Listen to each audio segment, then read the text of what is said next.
కాదు, ఇద్దరు కాదు, మొత్తం రాజులందరూ వచ్చేశారు. వచ్చేసి నీ కోటని చుట్టుముట్టారు. ఇప్పుడు గెలవడం చాలా కష్టం, బయటికి వెళ్ళి యుద్ధం చేస్తే. మణి కోసమే వచ్చారని చెప్పాడు. ఆయన అన్నాడు, ఒకడో ఇద్దరో ముగ్గురో అయినచో ఉత్సాహమే పారా ఆజికి చేరంజని నిల్వరించిరుపులం చెండాడుదున్ కాని ఈ సకలోర్వీపతులేకమై ఇటులను చెండ ప్రతాపానల ప్రకట జ్వాలల చుట్టుముట్ట తరమే వరింప ఏకాకి. రాజు యుద్ధం వచ్చిందని పారిపోకూడదు, యుద్ధం వచ్చిందని బెంగ పెట్టుకోకూడదు. ఎందుకని? యుద్ధ సమయంలో భూపసభాంతరాళమున పుష్కళమక్షతురత్వమాజి బాహాపటు శక్తియున్ యశమునందనురక్తియు ప్రకృతి సిద్ధగుణంబులు సజ్జనాళికిన్నంటాడు భర్తృహరి. కాబట్టి భూపసభాంతరాళమున పుష్కళమక్షతురత్వము నాకు చాలా వచ్చు కానండి, నలుగురిని చూసేటప్పటికే భయపడిపోతానండి అంటే ఆ విద్యుత్తుకు పనికి వస్తుంది. పెద్ద సభలో కూడా నిర్భయంగా మాట్లాడగలిగినటువంటి అదృష్టం సజ్జన లక్షణం అన్నాడు ఆయన. భూపసభాంతరాళమున పుష్కళమక్షతురత్వము ఆజి బాహాపటు శక్తియున్. క్షత్రియుడైనటువంటి వాడు యుద్ధం ఎప్పుడు వస్తుందా, వెళ్ళి ఎప్పుడు చీల్చి చెండాడదామా అని చూడాలి. యతీనాం భూషణం జ్ఞానం సంతోషోహి ద్విజన్మనాం ఉద్యమం శత్రుహననం భూషణం భూతిమిచ్చతాం అన్నాడు వ్యాసుడు దేవి భాగవతంలో. ఇవి 4 లక్షణములు వీళ్ళకు ఉండి తీరాలన్నాడు. యతీనాం భూషణం జ్ఞానం. యతి అనగా ఏమి? కేవల జ్ఞానముతో ఉండాలి, ఇంకేది అడగకూడదు. యతికి భూషణము జ్ఞానమే. యతీనాం భూషణం జ్ఞానం సంతోషోహి ద్విజన్మనాం. బ్రాహ్మణుడైనటువంటి వాడు ఎప్పుడు సంతోషంగా ఉండాలి, ఈశ్వరుడు ఉన్నాడు నన్ను రక్షిస్తాడని. అంతేగాని నాకు ఇంకా అది రాలేదు, ఇంకా ఇది రాలేదని ఏడుస్తూ కూర్చుంటే వాడేం చేస్తాడు లోకానికి. సంతోషోహి ద్విజన్మనాం ఉద్యమం శత్రుహననం. శత్రువులు వచ్చినప్పుడు మీద పడి శాతన ఖగ్ర ఖండితల సన్మజ కుంజర కుంభముక్త ముక్తాతత శైల అంటారు తిక్కన గారి విరాటపర్వంలో. ఏనుగు యొక్క కుంభస్థలం మీదకి దూకి తన యొక్క వాడిగోళ్లతో తీల్చి ముత్యాలు వెదజల్లుదామని చూసేటటువంటి సింహంలా ఉండాలి క్షత్రియుడు, మహారాజు అన్నవాడు. కాబట్టి నాకు బెంగలేదు, యుద్ధానికి వెళ్ళడం అంటే సంతోషమే. కానీ ఒక్కరో ఇద్దరో ముగ్గురో వస్తే అలా వెడతాను. లోకములో ఉన్న రాజులందరూ కట్టకట్టుకుని యుద్ధానికి వస్తే ఏకాకిని పోరాడడం తేలిక. కాబట్టి ఇప్పుడు ఎంత గొప్ప మాట చెప్తున్నాడో చూడండి. ధర్మలోపం లేదు ఆయన యందు. ధర్మలోపం ఎవరి యందుంది? బయటున్న వాళ్ళ యందుంది. క్షాత్రమని అడ్డు పెట్టుకుని మణి కోసం వచ్చారు వాళ్ళు దారి దొంగలు. ఈయనో యుద్ధం చేయడానికి, దేహత్యాగం చేయడానికి, లేదా వాళ్ళని ఓడించడానికి నాకు బెంగలేదు. కానీ ఇంతమంది వచ్చినప్పుడు యుద్ధం చేయడం ఏకాకి ఎలా కుదురుతుంది? చెయ్యొచ్చా? తెగబడి సైన్యాన్ని ప్రజల్ని తీసుకెళ్లి యుద్ధం చేస్తే ఇంతమంది చచ్చిపోతే రాజు దూరదృష్టి ఉన్నవాడని రేపు లోకం అంటుందా? కాబట్టి నేను ఇప్పుడు ఏం చెయ్యాలి? ఆయన ఏం చేశాడంటేట, ఇన్ని ఆలోచనలు నాకెందుకు, నేను ఎవరిని నమ్మితే ఈ మణి వచ్చింది, ఈ మణి ఆయన్ని నమ్మి నేను పూజ చేశాను, ఆయన యొక్క అంత్యవాసులలో ఒకడు సంతోషించి నాకు ఈ మణిని ఇచ్చాడు, ఎవడు నాకు ఈ మణి ఇవ్వడానికి కారకుడో వాడి పాదాలే నేను గట్టిగా పట్టుకుంటాను. నన్ను రక్షించుకోవడం వాడి కర్తవ్యం. యుద్ధమే రాని శరీరమే పోని. కాబట్టి దేవాలయంలోకి వెళ్ళి కూర్చుని ఇప్పుడు పూనికతో పూజ చేశాడు. మీరు ఒక్కటి అర్థం చేసుకోండి. అయ్యా మీకు ఇక్కడ సెల్ ఫోన్తో చాలా అవసరం ఉంటే మీరు బయటికి వెళ్ళండి. మీకు సెల్ ఫోన్తో అవసరం ఉంటే బయటికి వెళ్ళిపోవచ్చు, మీ వల్ల ఇతరులు డిస్టర్బ్ కాకూడదు. మీకు అవసరం లేదనుకుంటే దగ్గర కూర్చుని సెల్ ఫోన్ ఆఫ్ చేయండి. మీ సెల్ ఫోన్ ఆన్ చేసుకోవడానికి దగ్గరగా కూర్చుని సభలో కూర్చోడం. కాబట్టి ఆయన ఇంతమంది వచ్చి ఆ దేవాలయం బయట కూర్చుని ఉంటే లోపలికి వెళ్ళి శివారాధన చేస్తున్నాడు. ఆ శివారాధన చేయడంలో ఆయన భక్తి పరిఢవిల్లి ఉంది. ఆ సమయంలో ఎప్పుడెప్పుడు మీకు భక్తి చాలా పూనికతో ఉంటుందో అప్పుడప్పుడు మీ పూజ చాలా అందంగా ఉంటుంది. మీరు యాంత్రికమైన పూజ చేస్తున్నారనుకోండి, దాని యందు నిష్ట లేదు. వచ్చేది ఒకందుకు, వెళ్ళేది పురాణం వినడానికి, కూర్చుని చేసేది సెల్ ఫోన్ ఆపరేషన్. ఎందుకది? అసందర్భమైన పని చేసుకోవడం ఎలా ఉంటుందో చిత్తశుద్ధి లేని పూజ అలా ఉంటుంది. కాబట్టి ఏమైంది? అలాంటి పూజ అందం ఇవ్వదు, చూసేవాడికి కూడా సౌభాగ్యాన్ని ఇవ్వదు. కానీ అలా చేసినటువంటి పూజ కాదయింది. ఆయన పూనికతో చేస్తున్నాడు. నాకు ఈ శివుడున్నాడు, నన్ను రక్షించి తీరుతాడు. ఈ పూనికతో పూజ చేస్తున్నాడు. సంతోషంతో ఒక్కొక్క మారేడు దళం తీస్తున్నాడు. ఓం నిధనపతయే నమః, ఓం నిధనపతాంతికాయ నమః, ఓం ఊర్ధ్వాయ నమః అని వేస్తున్నాడు. వెనకేమిటి? ఇంతమంది సైన్యం చుట్టుముట్టి ఉన్నారు. కడుపులో ఏమైనా బెంగ ఉందా? ఏమీ లేదు. ఆయన ఉన్నాడు, నన్ను కాపాడతాడు. ఇంత పూనికతో పూజ చేసుకుంటున్నాడు. ఇంత పూనికతో పూజ చేస్తుంటే దేవాలయంలో దర్శనం చేసుకోవడానికి ఒక గోపాల బాలుడు వచ్చాడు. ఆయన పశువులు కాసుకునేటటువంటి కుటుంబంలో పుట్టినవాడు. మీరు చూడండి, భగవంతుని యందు భక్తితో కూర్చున్నటువంటి సందర్భం అసలు ఆ వంశాన్నే ఎంతవరకు ఉద్ధరిస్తుందో చూడండి. అందుకే భక్తి శైశవమునందు ఏర్పడాలి అని నేను మొన్నటి రోజున మీకు చెప్పడానికి కారణం, ఈ పిల్లవాడు తల్లితో కలిసి శివాలయంలోకి వచ్చాడు. పూజ ఎవరు చేస్తున్నారు? రాజుగారు చేస్తున్నారు. లోపల రాజుగారు పూజ చేస్తున్నారు, మీరు వెళ్ళొద్దన్నారా? అనలేదు. ఈశ్వరుడు అందరివాడు కాబట్టి అందరినీ రమ్మని ఆయన చెప్పాడు. కాబట్టి ఒక గోపకాంత తన పిల్లవాడితో కలిసి గుడిలోకి ప్రవేశించగలిగింది. ఇప్పుడు మీకు ఏమర్థం అవ్వాలి? శివపురాణం చదువుతున్నప్పుడు రాజుగారు పూజ చేసుకుంటున్నప్పుడు గోపకాంత తన కుమారుడితో కలిసి అంతరాలయములోకి వెళ్ళగలిగింది అంటే ఆయన భగవంతుడు అందరి సొత్తు అని నమ్మాడు తప్ప నా ఒక్కడి సొత్తు ఆయన నమ్మినవాడు కాడు. అంటే ఎంత ధర్మాత్ముడై ఎంత నిజమైన భక్తితో ఉన్నవాడో చూడండి రాజు. కాబట్టి ఇప్పుడు ఆ గోపకాంత ఆ పిల్లవాడిని తీసుకుని లోపలికెళ్ళింది. ఇద్దరూ దర్శనం చేశారు. అంటే అందరూ వింటారు. ఆవిడ లీలావతి వింది. లీలావతి గర్భంలో ఉన్న ప్రహ్లాదుడు విన్నాడు నారదుడు చేసిన ఉపదేశం. కానీ లీలావతి తలకెక్కిందా? గర్భస్థమైనటువంటి ప్రహ్లాదుడి తలకెక్కింది ఉపదేశం. అలా చూడండి, ఇద్దరూ వచ్చారు. పరిణతిని పొంది పెద్దదైనటువంటిది గోపకాంత. గోపకాంత యొక్క చిన్ని పిల్లవాడు ఈ పిల్లవాడు. ఇద్దరూ వచ్చి అక్కడ నిలబడ్డారు. ఇద్దరూ నమస్కారం చేశారు. ఇద్దరూ బయటికి వెళ్ళిపోయారు. భగవంతుడి అనుగ్రహం ఎవరి మీద ఎలా వర్షిస్తుంది అంటే లోపల ఉండేటటువంటి మనస్సు యొక్క స్థితిని బట్టి ఉంటుంది.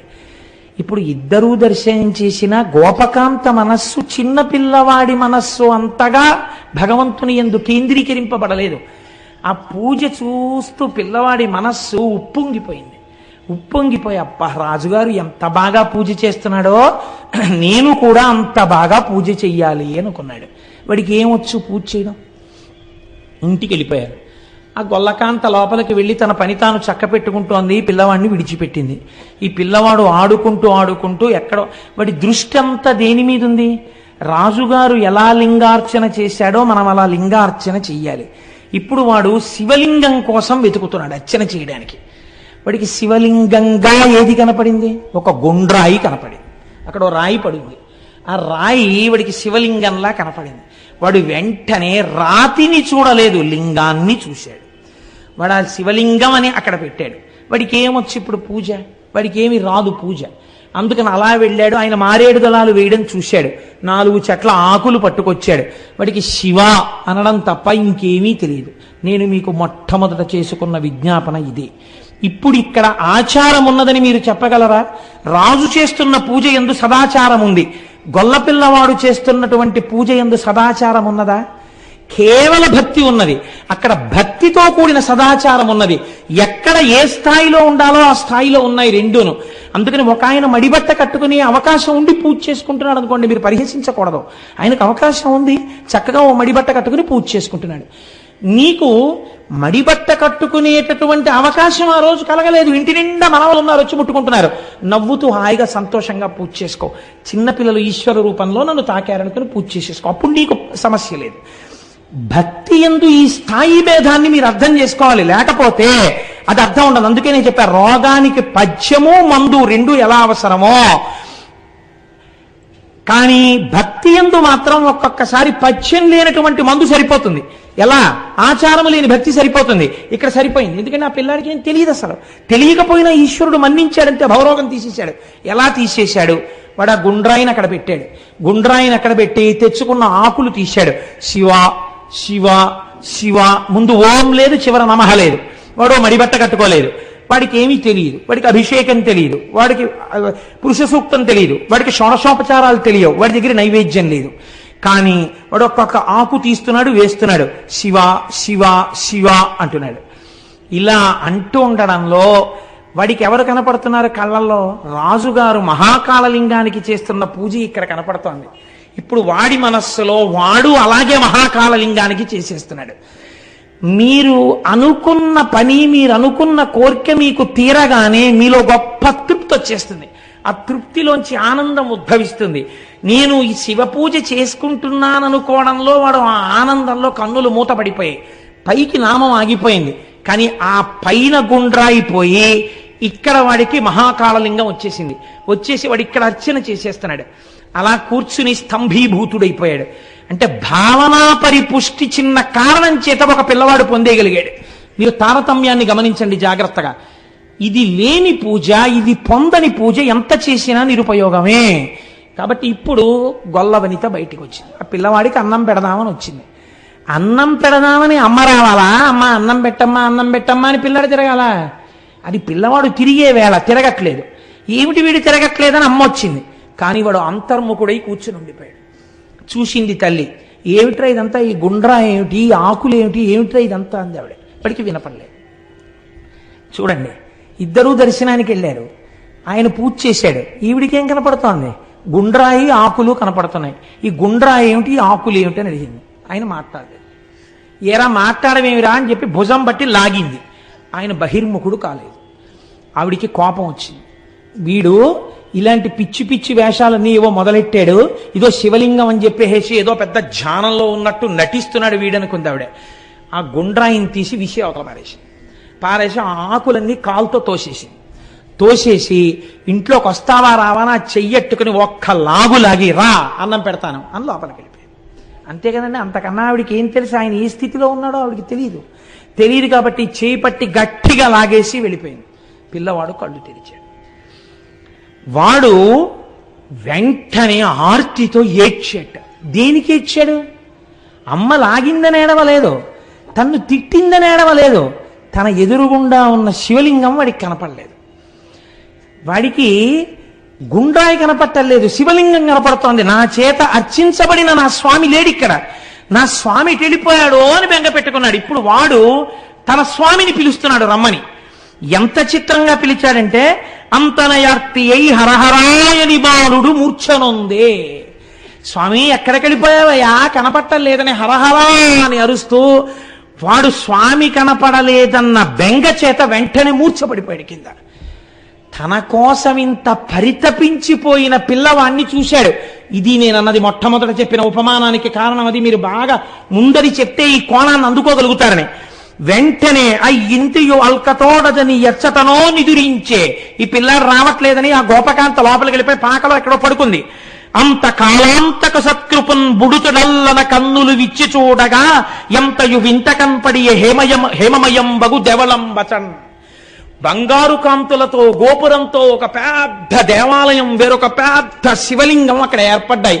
పిల్లవాడు బంగారు పువ్వులు తాపడం చెయ్యబడిన పీట మీద పట్టుపంచతో కూర్చుని వాడు పూజ చేస్తున్నాడు. వాడికి సమస్తమైన శివజ్ఞానము భాషించిపోయింది. ఇప్పుడు అమ్మకి ఏదో వినపడింది. ఏమిటి గంటలేమిటి, ఎవరో చేస్తున్న అభిషేకాలు ఏమిటి, పూజలు ఏమిటి, ఈ నామాలు ఏమిటి, ఘోష ఏమిటి అని బయటికి వచ్చింది. పెద్ద దేవాలయం తెల్లబోయింది. లోపలికి వెళ్ళి చూసింది. పిల్లవాడు బంగారు పువ్వుల పీట మీద కూర్చుని పూజ చేస్తున్నాడు. నా వంశమే తరించిపోయిందిరా తండ్రి, ఈ పూజ చేశామని నాకు తెలియదురా అని వెళ్ళి బిడ్డన్ని కౌగిలించుకుంది. ఆనందపడిపోయింది. ఈ సమయంలో స్వామి హనుమ అక్కడ ఆవిర్భవించారు. ఎత్ర ఎత్ర రఘునాథ కీర్తనం తత్ర తత్ర కృతమస్తకాంజలిం భాష్పవారి పరిపూర్ణలోచనం మారుతిం నమతరాక్షసాంతకం. అక్కడ స్వామి హనుమ ప్రత్యక్షమై ఒక మాట చెప్పారు.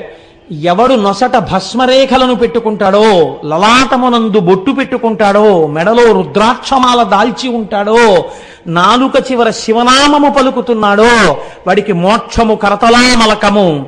ఈ పిల్లవాడికి ఏమీ తెలియకపోవచ్చు, ఆచారం తెలియకపోవచ్చు. వాడు నమ్మాడు పరమేశ్వరుణ్ణి. నమ్మి పూజ చేశాడు ఒక గుండ్రాయికి. అది శివలింగమైంది. చూశారా? దీని వల్ల వీడు పొందపోతున్నటువంటి భాగ్యమేమో మీకు తెలుసా అని అడిగాడు ఆయన. వీడి వంశం గొప్ప గొప్ప వాళ్ళందరూ ఈ గొల్ల వంశంలో పుడతారు.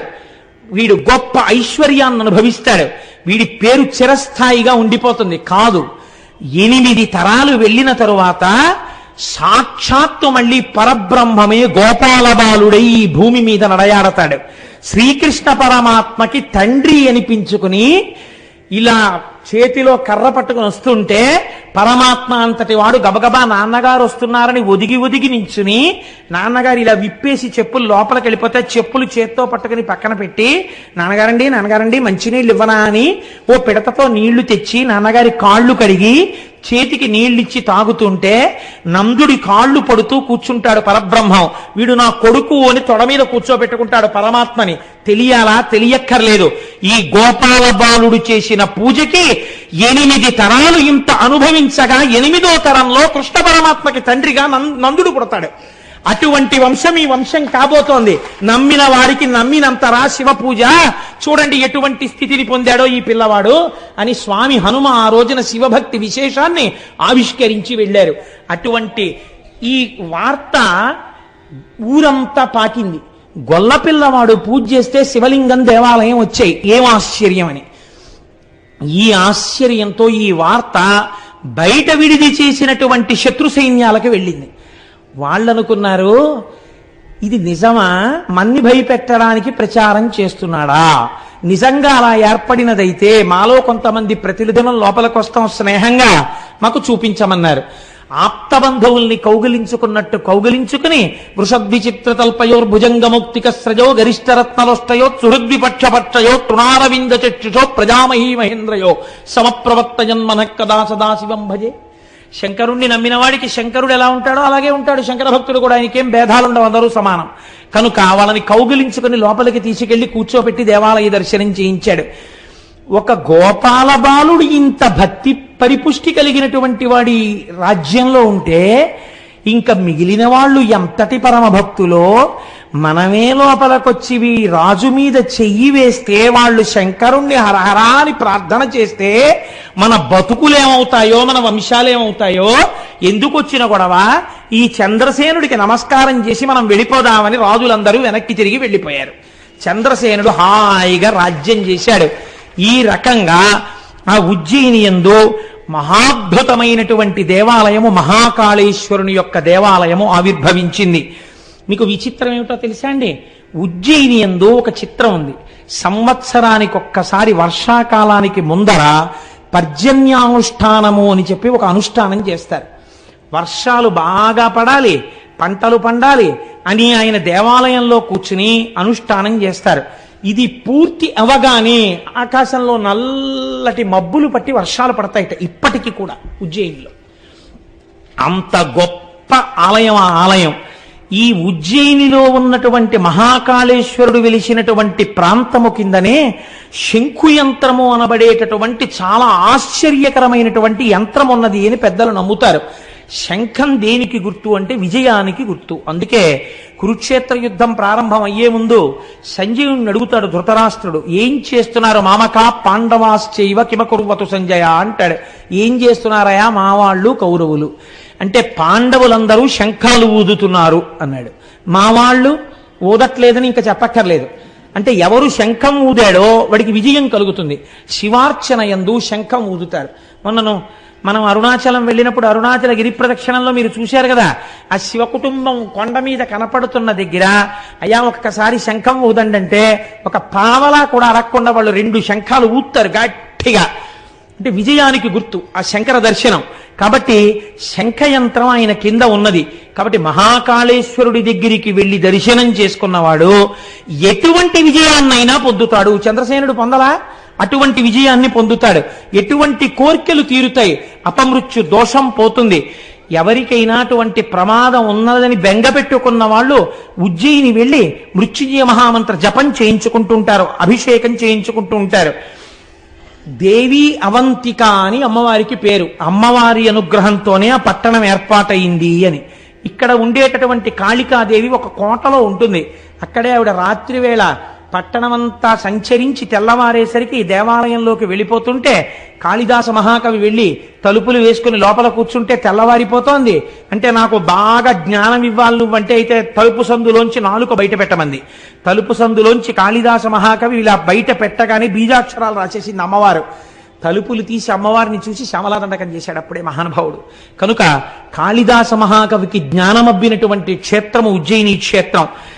ఇప్పటికీ ఎప్పటి నుంచో, ఎన్ని వేల సంవత్సరాల నుంచో ఉజ్జయినిలో ఉన్నటువంటి అంతరాలయమునందు 2 జ్యోతులు వెలుగుతుంటాయి.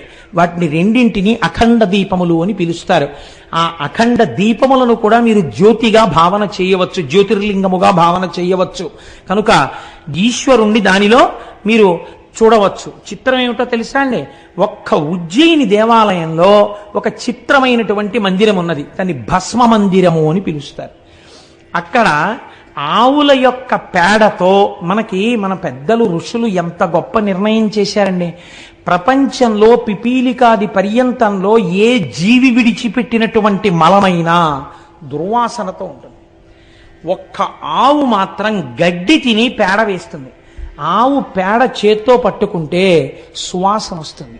సరికదా, సూక్ష్మక్రిముల్ని చంపేస్తుంది. అన్నిటినీ మించి ఆ ఇంట ఎంత అమంగళకరమైన వారు తిరిగినా శౌచమిస్తుంది. అందుకే ఆవు పేడ కలిపినటువంటి నీళ్లు పూర్వం ఇళ్లల్లో చల్లి అదంతా శుద్ధి చేసుకోవడం అనేటటువంటి ఆచారం వచ్చింది. రేపటి రోజున మనం అక్కడ సుబ్రహ్మణ్యేశ్వర స్వామి వారి అభిషేకం చేసే రోజున కూడా చక్కగా ఆవు పేడ కలిపినటువంటి నీళ్లు ఆ ప్రాంతం అంతా చిలకరించి ఆ ప్రాంతాన్ని శుద్ధి చేసుకుందాం. మనం విన్నది ఆచరణలో పెట్టుకున్నప్పుడే కదా ఆనందం. కనుక అక్కడ భస్మ మందిరము అని ఆ ఆవుల్ని తీసుకొచ్చి ఆవులు వేసినటువంటి పేడని ఎంతవరకు కాలిస్తే అది చక్కటి విభూతిగా మారుతుందో అటువంటి విభూతిగా మార్చి విభూతితో అభిషేకం చేస్తారు. ఉజ్జయినిలో చేసేటటువంటి విభూతి అభిషేకం 2 రకాలుగా ఉంటుంది. అసలు సాధారణంగా మనకి ఇక్కడ ఎక్కడ మీకు అది కనపడదు. తెల్లటి పల్చటి బట్టలో విభూతిని పోసేస్తారు. చాలా మెత్తటి విభూతిని మూట కట్టేస్తారు. మూట కట్టి శివలింగం మీద పట్టుకుంటారు. పట్టుకుని విభూతితో అభిషేకం ప్రారంభం చేస్తారు. చేస్తున్నప్పుడు వెనక చదువుతుంటారు, నమస్తే అస్తు భగవన్ విశ్వేశ్వరాయ మహాదేవాయ త్రయంబకాయ త్రిపురాంతకాయ త్రికాగ్నికాలాయ కాలాగ్నిరుద్రాయ నీలకంఠాయ మృత్యుంజయాయ సర్వేశ్వరాయ సదాశివాయ శ్రీమన్మహాదేవాయ నమః అని చదువుతుంటే మనమైతే ఓ గ్లాస్ తోటో చెంచాతోటో ఇలా టిక్కు టిక్కు టిక్కు టిక్కు కొట్టి కొద్ది కొద్ది కొద్ది కొద్దిగా విభూతి వేస్తాం. వాళ్ళు అలా కాదు, ఈ విభూతి మూట పట్టుకుని ఆ మూటను కొడతారు. కొట్టినప్పుడు శివలింగం ఉన్న చోటే కాదు, మొత్తం అంతరాలయం అంతా భస్మతో నిండిపోతుంది. నిండిపోతున్నప్పుడు శంఖాలు, ఈ భేరీలు, పెద్ద పెద్ద మృదంగాలు ఇవన్నీ మోగిస్తుంటే మీరు ఒక అలౌకికమైనటువంటి స్థితికి వెళ్ళిపోయినటువంటి అనుభూతిని పొందుతారు. చిత్రం ఏమిటంటే నేను ఉజ్జయిని దర్శనం ఇప్పటి వరకు చేయలేదు. మరి ఇవి ఎలా నువ్వు చెప్తున్నావు? ఈశ్వరానుగ్రహం అనే మీరు అనుకోవచ్చు కదండి. లేకుండా నేనేం చేశానని నా చేత స్వామి చెప్పించాడు. దానికి ఏదైనా నేను నా ఎందు పెట్టుకుంటే నాకన్నా అహంకారి ప్రపంచంలో ఉండడు. ఏమీ చూడని వాడితో ఇన్ని చెప్పించాడంటే నా జన్మవాడెంత ధన్యం చేసిన వాడు. రేపు చూడబోతున్నాను. ఏప్రిల్ 5వ తారీఖున బయలుదేరి ఉజ్జయిని వెళ్ళబోతున్నాను. కనుక ఆ భస్మ మూటని పట్టుకుని కొడతారు. కొడితే ఆ భస్మ పడి అభిషేకం చేస్తారు. 2 అది మహాకాళ స్వరూపం. కానీ ఆ టికెట్ల గురించి మాత్రం అడగండి మహాప్రభు. దానికి ఏర్పాట్లు అయిపోయాయి, కొద్ది మందికే పెట్టుకున్నాం, దానికి కావలసిన ఏర్పాట్లు అయిపోయాయి కాబట్టి ఆ టికెట్ మాత్రం అడగండి. ఈ మాట ఎప్పుడైనా మనం వెళదాం కలిసి. కనుక ఆ మహాకాళ స్వరూపం కాబట్టి తెల్లవారుజామున పురుషుల్ని లోపలికి పంపిస్తారు. సంప్రదాయ దుస్తులతో లోపలికి వెళ్ళి అభిషేకం చెయ్యొచ్చు. అప్పుడే శ్మశానంలో ఫ్రెష్గా కాలినటువంటి శవం యొక్క భస్మని పట్టుకొస్తారు అర్చకులు. పట్టుకొచ్చి ఇస్తారు. అది మహాకాళ స్వరూపం తినేసింది కదండి. మరి అందుకని ఆయనకి ప్రీతి ఆయన స్వరూపాన్ని వెల్లడి చేయడంలోనే ఆ భస్మ పాత్రలు ఇస్తారు అందరికీ. చుట్టూ కూర్చుని ఆ శవభస్మతో అభిషేకం చేస్తారు స్వామికి. కానీ నిజంగా ఉంటున్నప్పుడు కైలాస పర్వతం మీద కూర్చున్నట్టే ఉంటుంది. ఆ మంత్రోచ్చాటనం, ఆ భేరీలు, ఆ మృదంగాలు అవన్నీ వాయిస్తూ అభిషేకం చేస్తారు. మనమేం చేస్తాం? వారణాసి వెళ్ళి చూడండి ఒకసారి. అసుర సంధ్య వేళ దాటిన తర్వాత చేసే అభిషేకం ఎలా ఉంటుందో అసలు ఒళ్ళు గగురు పొడుస్తుంది. ఆ అభిషేకం చూస్తుంటే, ఆ ఢమరుకల నాదాలు వింటుంటే, అనువాకానికి వాళ్ళు చేసే చప్పుళ్ళు వింటుంటే అబ్బా ఏమిరా ఈ అభిషేకం అనిపిస్తుంది మనకి. అది శివానుగ్రహం పొందడం అంటే. శాబ్దికంగా ఒళ్ళు పులకరించిపోయి వెంట్రుకలు నిలబడిపోతాయి. శవభస్మతో స్వామి శంకరుడికి అక్కడ అభిషేకం జరుగుతుంది.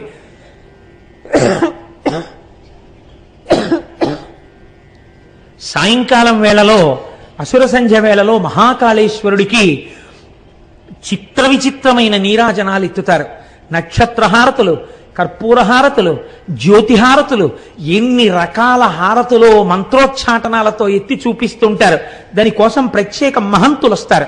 వచ్చి ఈ దీపారాధనతో కూడినటువంటి జ్వాలని నీరాజనంగా చూపించే ముందు ఒక్క మహాకాళ క్షేత్రంలో మాత్రం ఒక నియమం ఉంది. మహాకాళంలో ఉన్నటువంటి మహాకాళేశ్వరుడికి నీరాజనం ఎత్తడానికి ముందు అక్కడికి సమీపంలోనే ఇంకొక శివలింగం ఉంది. ఆ శివలింగం పేరేమిటో తెలుసా అండి? కోటేశ్వర మహాకాళుడు. కోటేశ్వర మహాకాళుడికి ముందు పూజ చేస్తే తప్ప అసలు మహాకాళుడికి పూజ చేయడం నిషిద్ధం. కాబట్టి ముందు కోటేశ్వర మహాకాళుడికి నీరాజనాలు ఎత్తుతారు.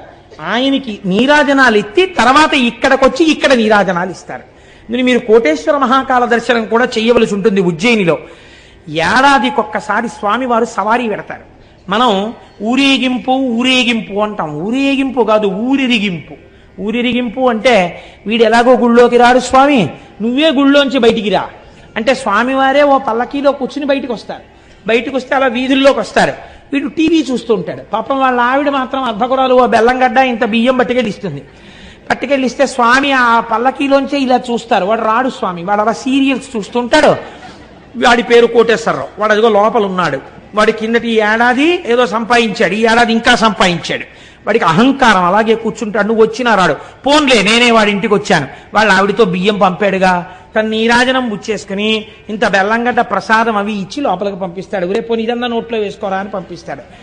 ఈశ్వరుడు చాలా కారుణ్యమూర్తిగా బయటికి రావడానికి ఊరెరిగింపు, ఊరిని ఆయనకి ఎరిగింపు చేయడం. ఊరి వాళ్ళు లోపలికి వెళ్ళి ఆయనకి విజ్ఞాపన చేసుకోవడం కాదు. ఆయన కారుణ్యానికి పరాకాష్ట